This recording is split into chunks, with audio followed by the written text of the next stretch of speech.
Cody, what did we just do tonight? We went to see Deadpool. We saw Deadpool. It was great. I liked it.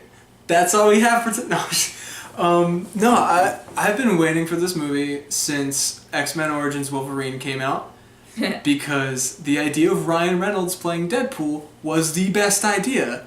And they did it, but they did it really, really bad in 2009. And then tonight, they redeemed themselves. Ryan Reynolds is in a superhero movie that isn't a pile of garbage. And it's great. Apparently 3rd time's the charm. 4th time's the charm. Origins Wolverine, Blade Trinity, Green Lantern. Blade's not really a superhero movie. It counts. They mentioned it in the movie. They mentioned a lot of things in this movie. But it was exactly what I wanted a Deadpool movie to be. Breaking the fourth wall, but not too often to be annoying. A lot of references to characters and other films and the actors playing characters at times. It's just all around a very enjoyable, fun movie-going experience for us.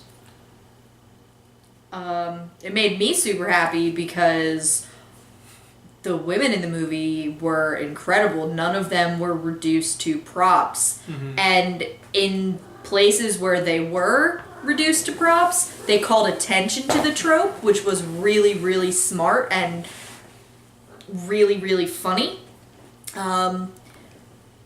Stop trying to eat the cat's tail. Never.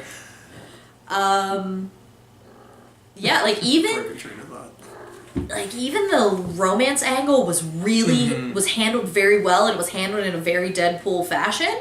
And I went into it expecting not to like the female lead, just because I was like, oh, it's because they cut the trailers in such a way that you're like, oh, she's going to be the worst. She was very well developed, and nothing about her was like, I am standard trope love character. She was all...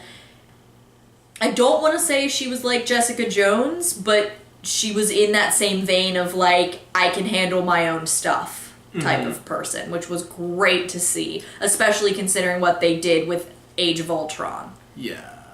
Like they did, it was a little damsel in distress-y in the 3rd act without spoiling too much. Yeah. But when she's given, I'm trying to say this without ruining the ending. When she is given the option when to she's help. given some sort of choice, she doesn't just stay back and let the big strong man save her. And that's also something else cool, is like Deadpool as a character, he's not the big strong man. Like, gratuitous Ryan Reynolds booty in this movie. Oh, so much Ryan Reynolds booty.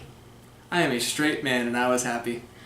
It was great. It was a very, very fun time. And when they say the movie is a hard R, they mean don't bring your hard kids. R. Don't bring your kids. We sat there and just watched these families with small children come in, and we're like, not a good idea. They were uncomfortable during the trailers. Yeah, they showed, at least at our theater, we saw it at an AMC. They showed 2 red band trailers beforehand.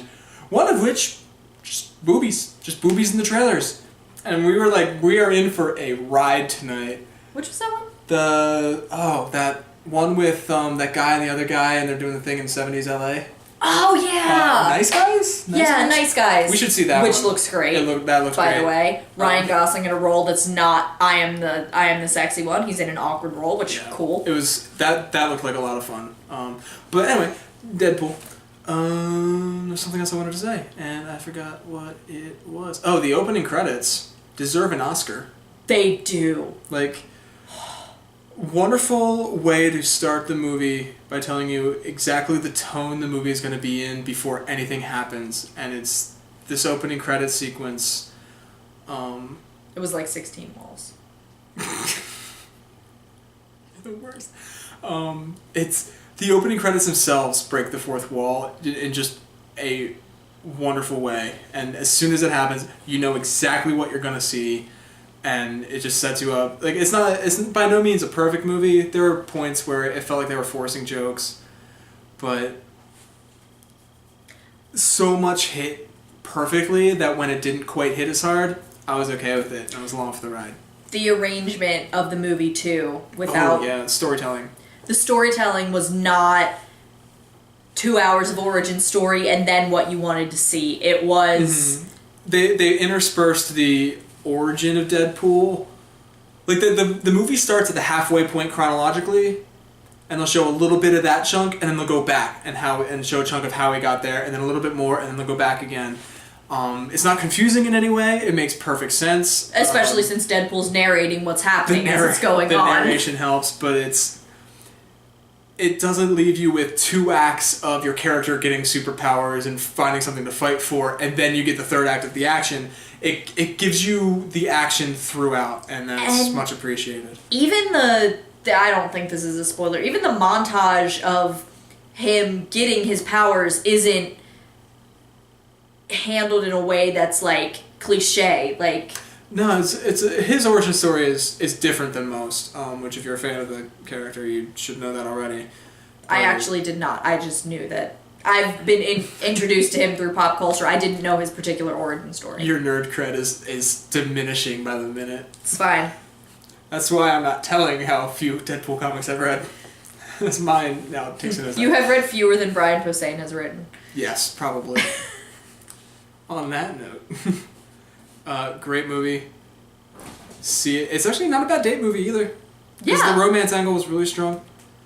Yeah. I highly recommend it if you're a fan of comedy. 10/10 would see again. If you're tired of superhero movies all starting to look the same, see this. It'll change your mind on that. It's the most fun I've had in a movie since Guardians of the Galaxy. Oh yeah, it was so much fun. Just a blast. We were almost... No one under 17.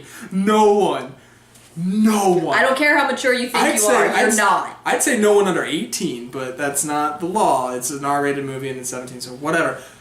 Kids, like, if you're thinking, oh, I'll take my kid's mature. No. This is a mature... There was stuff that made me uncomfortable. And I'm not talking about the sexual stuff. There was violence that was almost gratuitous. Violent, nudity, language. They do not skimp on the language. It's a hard R. Very hard. So keep that in mind. If for some reason you're watching this and have children... and are thinking about taking them, it's not for kids. Don't ruin Deadpool 2. Yeah, please don't take your kids. Please don't ruin Deadpool 2. I think that's all we gotta say. Yep. Tomorrow, I'm looking at another film. Almost burped up some ramen. I haven't quite picked what it is yet. Depends on a couple of scenarios. But you'll see that tomorrow. Until then.